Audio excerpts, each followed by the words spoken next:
राधे कृष्ण मेरे प्रियजनों। आज हम भगवत गीता के 10वें अध्याय के बारे में चर्चा करेंगे। अध्याय 10 विभूति योग। ये अध्याय बहुत ही महत्वपूर्ण है क्योंकि इस अध्याय में भगवान श्री कृष्ण अपने दिव्य रूप की महत्वपूर्ण चर्चा करते हैं और अर्जुन को उनकी महिमा का दर्शन कराते हैं।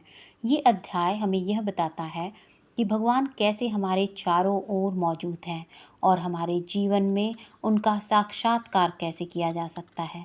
वैसे तो आपने कई बार सुना है कि भगवान ऐसे हैं, भगवान वैसे हैं, कभी सभी जगह हैं, प्रत्येक कण में हैं। श्री कृष्ण कहते हैं, हे अर्जुन, तू मेरा सच्चा मित्र है और मुझसे प्रेम करता है, इसलिए अब मैं तुझे स्वयं का वास्तविक परिचय देता हूँ। मेरे जन्म के बारे में किसी को नहीं पता, लेकिन जो ये जानता है कि मैं कभी नहीं जन्म लेने वाला और कभी नहीं मरने वाला, वही सबसे बड़ा ज्ञानी है। ज्ञान और मूर्खता, सत्य और झूठ, सुख और दुख, मन और बुद्धि, रचना और नाश, कीर्ति और अपमान सहित सभी भाव वास्तव में मैं ही हूँ। इस जगत में जिस किसी ईश्वर की पूजा की जाती है वो असलियत में मैं ही हूँ। दोस्तों, इस अध्याय में भगवान ने हमें ये दिखाया है कि वे हमारे जीवन के हर पहलू में मौजूद हैं।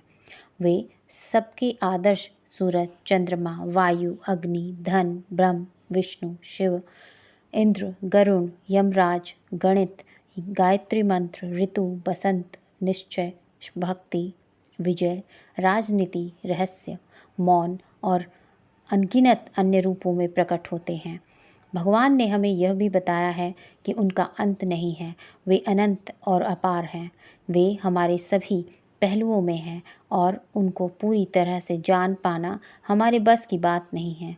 श्री कृष्ण अर्जुन से कहते हैं, हे अर्जुन, मुझे पूरा जानना तेरे लिए किसी काम का नहीं, बस तू इतना जान ले कि ये संसार मेरे एक छोटे से अंश से ही चलता है, यानी ऐसे कोई जगह नहीं है जहाँ पर भगवान ना हो।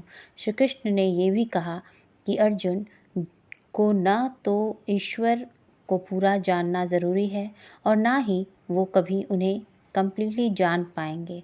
मित्रों, अगर हम इसे अपनी लाइफ से इस तरह से रिलेट करें कि जैसे भगवान ने कहा है कि मैं अनंत हूँ और तू उतना ही जान जितना तेरे लिए आवश्यक है, बिल्कुल उसी तरह से आपको भी अपनी लाइफ में उन चीज़ों में अपने टाइम और एनर्जी वेस्ट नहीं करना चाहिए जो आपके लिए आवश्यक नहीं है, जो आपके कर्म से हट करके है। केवल आपके वास्तविक कर्म से जुड़े चीज़ें ही अपना ध्यान जुड़ी हुई चीज़ों में ही अपना ध्यान लगाएं, जिससे सफलता और मानसिक शांति प्राप्त हो। इसी के साथ हमारा 10वां अध्याय समाप्त होता है। जय श्री राधे कृष्ण।